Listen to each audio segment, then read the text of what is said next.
হে WhatsApp guys, আসসালামু আলাইকুম। আপনারা দেখছেন সাইবারটেক ইউটিউব চ্যানেল।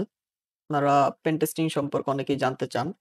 আজকে আমরা সেই বিষয়টার উপরে ফোকাস করে আপনারা কিভাবে পেন টেস্টিং করবেন এবং আমি কিভাবে পেন টেস্টিং করি সে বিষয়গুলো আজকে জানবো। অতিরিক্ত বকবক করে না করে দেরি, চলেন ভিডিও শুরু করি।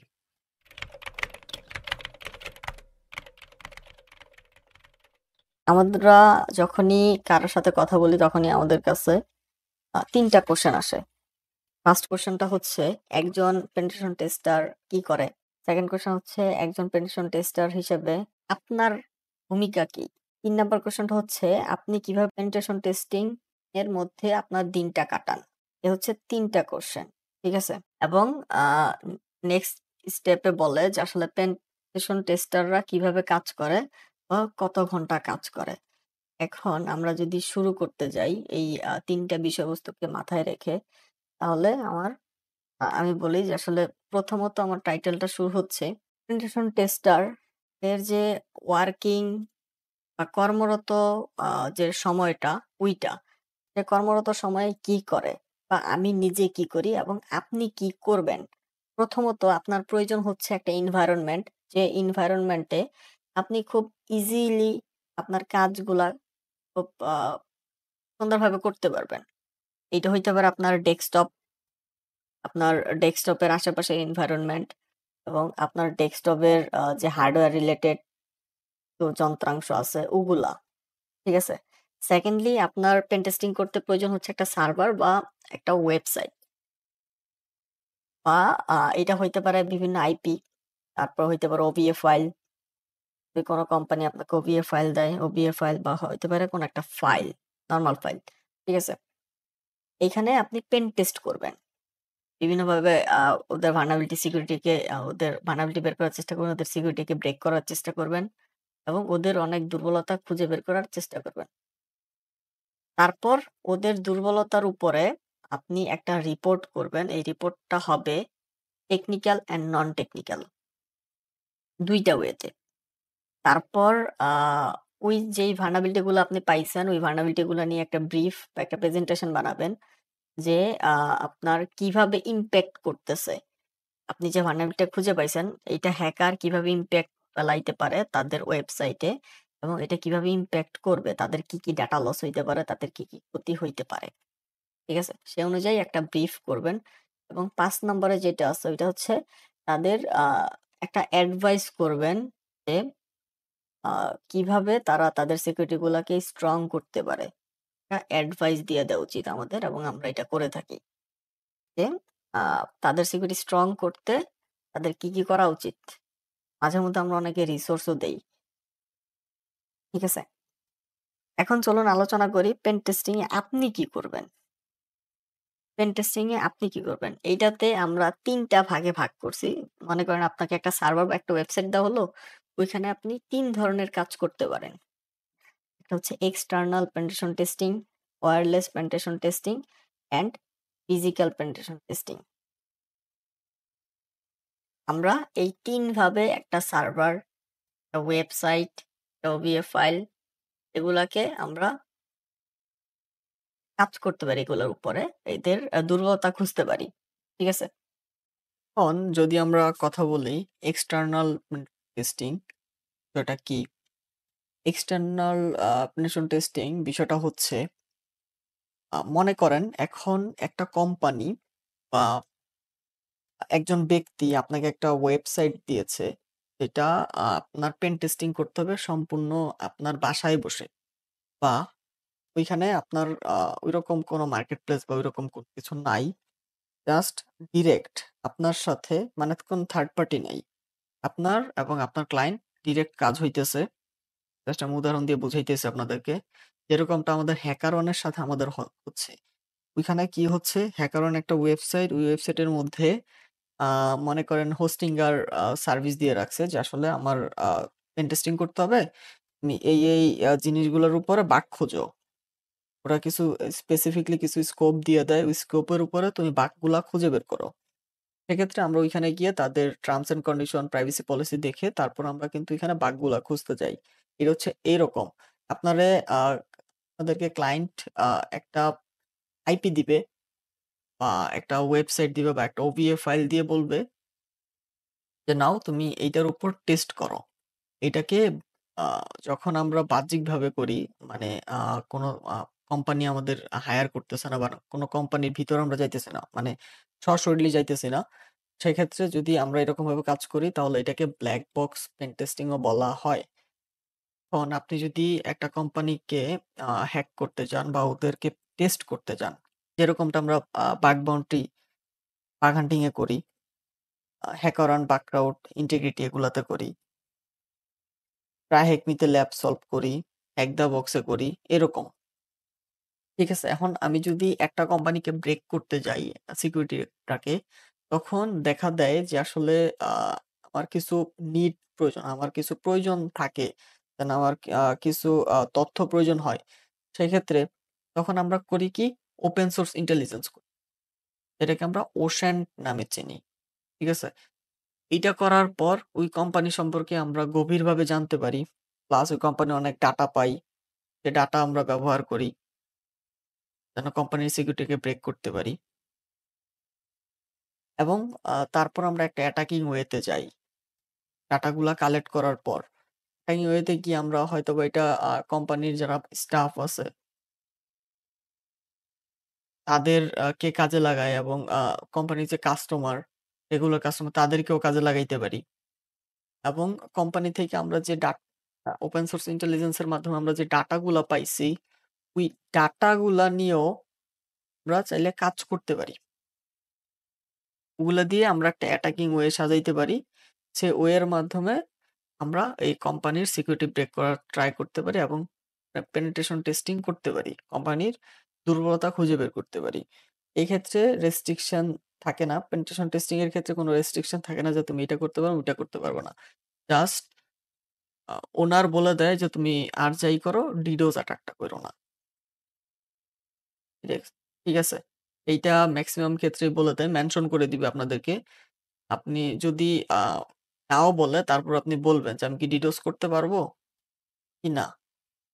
ঠিক আছে? এটাকে বলা হয় এক্সটার্নাল পেনিট্রেশন টেস্টিং। এখন আমরা যদি আ নেক্সট দেখি ওয়্যারলেস পেনিট্রেশন টেস্টিং কিভাবে করে। এখন আমরা জানবো যে আসলে আমরা ওয়্যারলেস পেনিট্রেশন টেস্টিং কিভাবে করব এবং এটার মূল রিসোর্স এর জায়গাটা কোথায়? কিভাবে আমরা এটা করে থাকি? এর ওয়্যারলেস সিকিউরিটিতে আপনি কিভাবে ঢুকবেন বা আপনি কিভাবে ওই কোম্পানি ওয়্যারলেস সিকিউরিটিটাকে অ্যাক্সেস করতে পারবেন, টেক ওভার করতে পারবেন। ওইটার ক্ষেত্রে আপনাকে কেউ আ পারফেক্ট রিসোর্স বা একদম স্পেসিফিক ভাবে রিসোর্স গুলা কেউ দিতে পারবে না। কারণ হচ্ছে এইটার ক্ষেত্রে আপনাকে বিভিন্ন সিকিউরিটি পারপাস বা বিভিন্ন সিকিউরিটি অনুযায়ী এটা আপনার বিভিন্ন টাইপ হয়ে থাকে এবং বিভিন্ন ওয়েবসাইট বা বিভিন্ন প্রতিষ্ঠান অনুযায়ী এটা ভিন্ন, ভিন্ন হয়ে থাকে। ঠিক আছে? সেক্ষেত্রে এটা আপনার কেউ শিখাইতে পারবে না। প্লাস আপনি যদি নিজেও শিখেন তারপর দেখবেন আসলে একটার সাথে আরেকটা মিলতেছে না। ঠিক আছে? সেক্ষেত্রে এটা আমরা যখন করব এটা আমাদের কাজের অভিজ্ঞতার উপরে ডিপেন্ড করবে এবং আমরা যত রিসোর্স করব, যত রিসার্চ করব তত বেশি এটা আমরা জানতে পারব। ঠিক আছে? এবং আপনি কিভাবে অ্যাটাক করবেন ওই অ্যাটাক এর উপরও নির্ভর করে আপনার রিসার্চ এর, আপনার রিসোর্স এর। ঠিক আছে?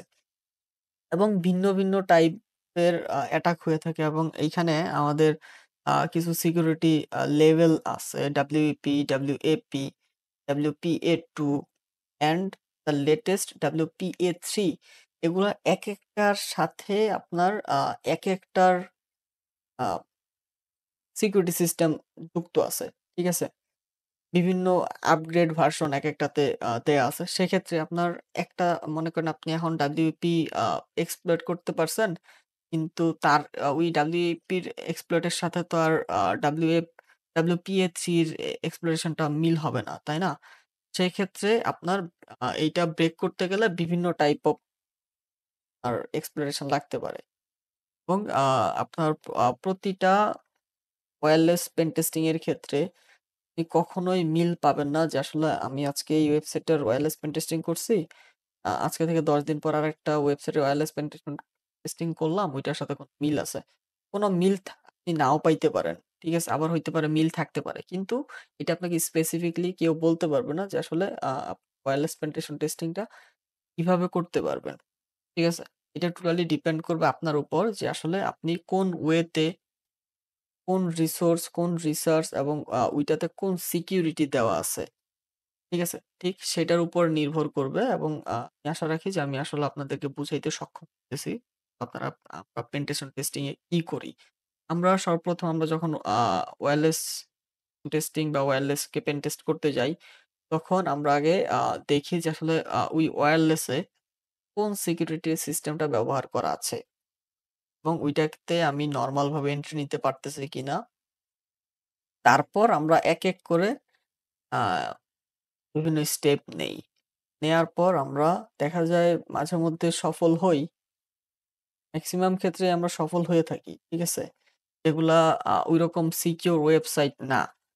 আর যেগুলা একটু সিকিউরিটি দেওয়া আছে ভালো, মনে করেন WFP3 এই সিকিউরিটিটা দেওয়া আছে। সেক্ষেত্রে আমার ওটা এক্সপ্লয়েট করার আমি অনেকভাবে চেষ্টা করি। না হইলে নাই। আমরা চেষ্টা করি এবং এটা টোটালি ডিপেন্ড করে এটা সিকিউরিটির উপরে টাইম নির্ভর করে। ঠিক আছে? এটার ক্ষেত্রে বিভিন্ন ওয়েতে আমাদের কোডও চেঞ্জ করতে হয়, আমাদের অনেক কোড লিখতে হয়। লিখে ওইটাতে পাঞ্চ করে দেখতে হয় যে না আসলে ওই আ ওয়্যারলেস সিকিউরিটি ব্রেক হচ্ছে কিনা।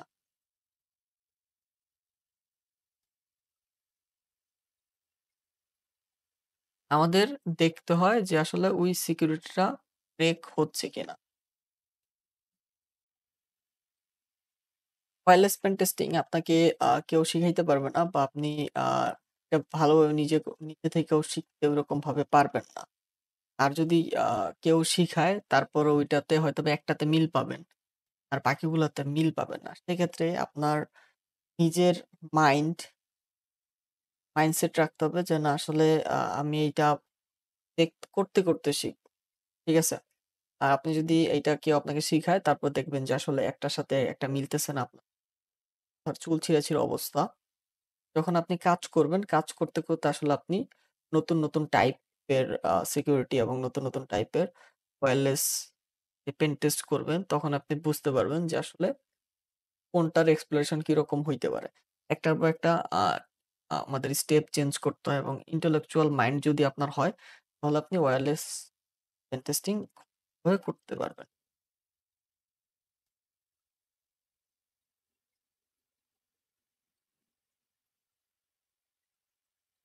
এখন যদি আসি আমরা ফিজিক্যাল পেনিট্রেশন টেস্টিং এ, তখন আমরা দেখতে পাবো যে আ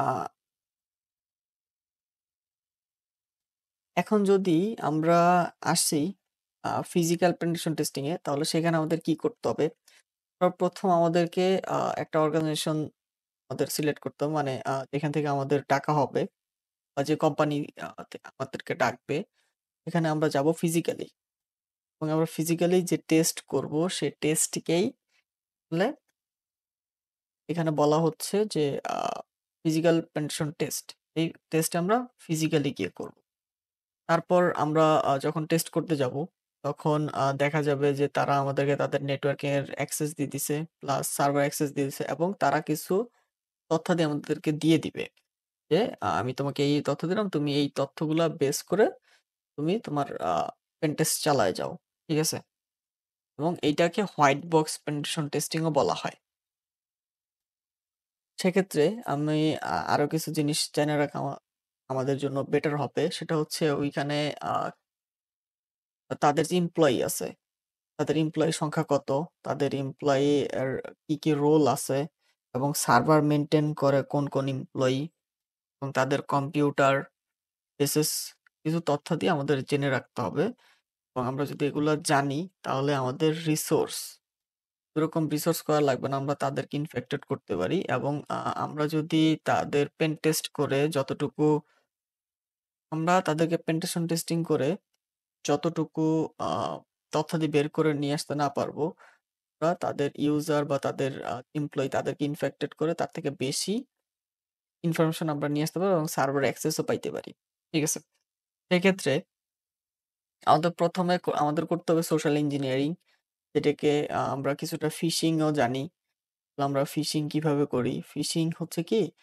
আমরা একটা লোভনীয় অফার ক্রিয়েট করব যে অফারের মাধ্যমে আমরা ওইখানে একটা malicious স্ক্রিপ্ট বা malicious লিঙ্ক দিয়ে দিব যেখানে ক্লিক করলেই আমরা তাদের সার্ভার অ্যাক্সেস পেয়ে যাচ্ছি। ওইরকম এরকম কিছু বিষয় এবং এরকম ফিশিং এখন আ রেগুলারই হচ্ছে মানুষের সাথে।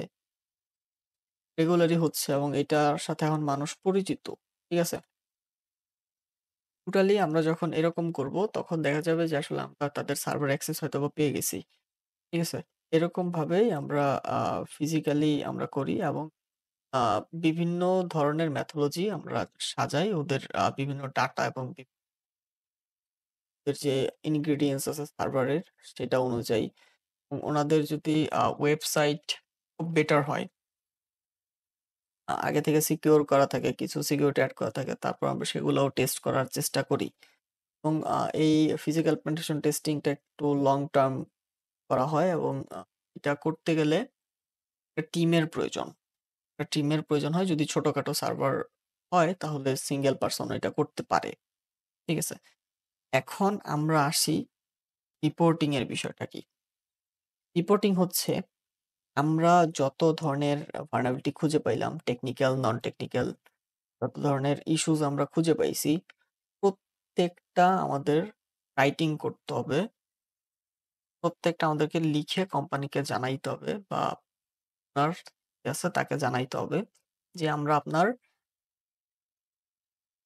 ওয়েবসাইট বা সার্ভারে এই ভালনারেবিলিটি পাইছি। এই ভালনারেবিলিটি পাইছি এবং আপনি এগুলা এইভাবে এগুলা সলভ করতে পারেন। বা আপনার এই আ vulnerability গুলা বা এই ইস্যুস গুলা আপনার এইভাবে আপনার এই জায়গায় এটা ইমপ্যাক্ট করে এটা বিভিন্নভাবে এটা হ্যাকার আপনার এটার অ্যাক্সেস নিতে পারে এইভাবে। আমরা যখন তাদেরকে এটা ডিটেইলস বলে দিব, তারপর আমাদেরকে একটা ব্রিফ করতে হবে। তাদেরকে একটা ব্রিফ বা একটা প্রেজেন্টেশন দিতে হবে আসলে কিভাবে এটা সলভিং করা যায়। কিভাবে তারা এটা সলভ করতে পারবে মানে ইমপ্যাক্ট রিলেটেডও কিছু কথাবার্তা হয়, দিতে হয় এবং যদি সলভিং করে তাহলে আপনার ওই আপনি যে ব্রিফটা দিবেন বা যে প্রেজেন্টেশনটা দিবেন ওই প্রেজেন্টেশনটার উপরেই তারা ব্রিফ তাদের যে পরবর্তী কার্যক্রম সলভিং কার্যক্রম ওইটা চালায়। ঠিক আছে? এবং আপনাদের কাছ থেকে অনেক রিসোর্সেস তারা চাইবে। দেখা যাবে অনেক আপনাদের কাছ থেকে অনেক পরামর্শ চাইতেছে। তখন আপনারা নির্দ্বিধায় পরামর্শগুলো দিবেন। অনেক যদি কোন কিছু না জানেন, আপনারা কোন কিছু জিজ্ঞেস করলে যদি আপনারা কোন কিছু না জেনে থাকেন, বলবেন যে, "আমি দেখছিলাম। আমার মনে পড়তে" ঠিক আছে? কোন সময় না করবেন না। যে, "না, আমি জানি না।" ঠিক আছে? এখন আমরা যদি আরেকটা স্টেপ বলি, এটা হচ্ছে পেন টেস্টিং এর একটা স্টেপ। আপনি এই যে পেন্টেশন টেস্টিং করবেন বিভিন্ন ক্ষেত্রে কাজগুলা যে পেন্টেশন টেস্টিং এর যে কাজগুলা করবেন, এগুলো আসলে কি করবেন? কোন জায়গায় নোট করবেন? কোন জায়গায় নোট করবেন? মনে করেন এখন আপনি আ কোন একটা হ্যাকিং টুলস চালাইলেন। ওই টুলস এর যে রেজাল্ট আসতেছে, ওই টুলসটা প্রত্যেকটা পেন টেস্টিং এর প্রত্যেকটা রেজাল্ট আপনার নোট করে রাখতে হয়। সেক্ষেত্রে আপনারা আমি এখানে কিছু নোট করতে পারেন এরকম কিছু টুলস নিয়ে আসছি দেখানোর জন্য। এই টুলস গুলো আপনারা ব্যবহার করতে পারেন। প্রথমত আপনারা ব্যবহার করবেন নোশন ব্যবহার করতে পারেন, কিপনোট ব্যবহার করতে পারেন অ্যান্ড জুপলিন। এগুলো আপনারা নোটের ক্ষেত্রে ব্যবহার করতে পারেন। তবে আমি রেকমেন্ড করব নোশনটা ব্যবহার করবেন। আমি নিজেও নোশনটা ব্যবহার করি। এটা খুবই ভালো একটা সফটওয়্যার, ভালো একটা মেথড বলা যায় যে নোটের ক্ষেত্রে। ঠিক আছে? এবং কোন কিছু স্ক্রিনশট করে হাইলাইট করে রাখার জন্য ফ্লেমশট বেস্ট। আমি ফ্লেমশটটাকে ব্যবহার করি এবং এইটা হচ্ছে আমাদের আ প্রাথমিক যে পেন টেস্টিং এর যে প্রসেস শেয়ারিং আমি আজকে আপনাদের সাথে এটা শেয়ার করলাম। ইনশাআল্লাহ নেক্সট টাইম আমরা ডিরেক্ট পেন টেস্টিং কিভাবে করে, পেন টেস্টিং আমরা কিভাবে করতে পারি ওগুলা ইনশাআল্লাহ আমরা স্টেপ বাই স্টেপ দেখব। তারা খুবই ধৈর্য ধরে বাগ হান্টিং বা পেন টেস্টিং যেটাই করেন ওটা করবেন। কারণ বাগ হান্টিং বা পেন টেস্টিং হচ্ছে খুবই আ ধৈর্যপূর্ণ একটা ধৈর্য ধরতে হবে। কারণ যারা বাগ হান্টিং করে আমি নিজেও বাগ হান্টিং করি। এইখানে সম্পূর্ণ ধৈর্যের উপরেই থাকতে হবে। ঠিক আছে? কারণ হচ্ছে আমি আ যদি ধৈর্য না ধরে হয়তোবা আমার 1 স্টেপ আগেই আমার vulnerability টা ছিল। আমি এটা মিস করতে পারি। এটা মিস করতে পারি। সেক্ষেত্রে ধৈর্য হচ্ছে সাইবার সিকিউরিটি ফিল্ডের একটা খুঁটি বলা যায়। ঠিক আছে? আপনার যদি ধৈর্য থাকে আপনি সাইবার সিকিউরিটি মার্কেটে টিকতে পারবেন। আপনার যদি ধৈর্য না থাকে তাহলে আপনি সাইবার সিকিউরিটি মার্কেটে টিকতে পারবেন না। ঠিক আছে? সেজন্য আমি আপনাদের সবাইকে রেকমেন্ড করব যে আসলে ধৈর্য ধরে আপনার প্রত্যেকটা কাজ করতে হবে। এক্ষেত্রে আপনি এখানে ইনশাআল্লাহ সাকসেস পাবেন। যদি আপনার ওইরকম ধৈর্য না থাকে তাহলে আমি বলব আপনি সাইবার সিকিউরিটি থেকে দূরে থাকেন। এটা আপনার জন্য বেস্ট হবে। আজকের ভিডিও আমি এখানেই শেষ করছি। ইনশাআল্লাহ দেখা হবে আবার নেক্সট ভিডিওতে। সবাই ভালো থাকবেন।